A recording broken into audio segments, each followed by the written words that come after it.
Üdvözlöm Önöket, én dr. Tóth Krisztián vagyok az Újvári és Társügyvédi Társulásból, és a mai videóban a munkáltatói felmondásról lesz szó.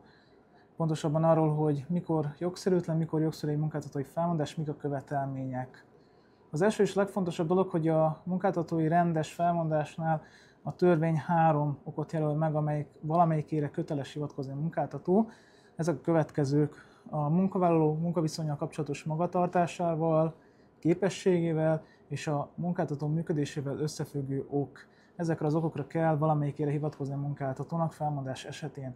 A felmondást mindig írásban köteles közölni a munkavállalóval a munkáltató, ennek a hiánya a felmondás jogszerűtlenségéhez fog vezetni.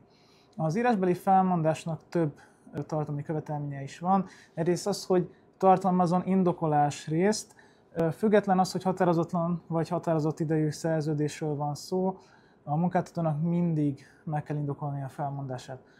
Az indokolásnak valósnak, világosnak és okszerűnek kell lennie. Ezek mit is jelentenek?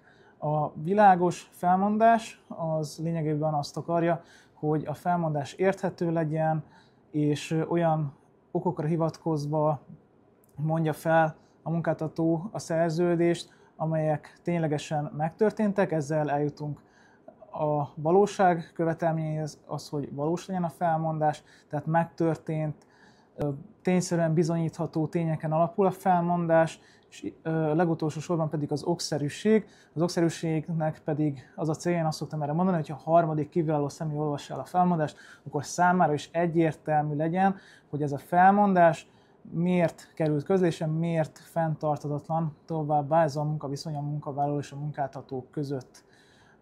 További tartalmi elem legutolsó sorban még a jogorvoslati tájékoztatás, a jogorvoslati kioktatást. Lényege, hogy igazából a munkáltató tájékoztatja a munkavállalót arról, hogy a munkavállalónak a közléstől számított 30 napon belül keresetet tartalmazó iratot van lehetőség benyújtani az illetékes törvényszékre. Amennyiben ez a mondat nem tartalmazza, de ez a mondat nincs benne a felmondásban, akkor sem lesz jogszerűtlen a felmondás, viszont a munkavállaló kap egy olyan kedvezményt, hogy jogorvoslati kioktatás hiányában a munkavállalónak a közléstől számított 6 hónapja van, 30 helyett a felmondás megtámadására irányuló keresetet tartalmazó iratot benyújtani.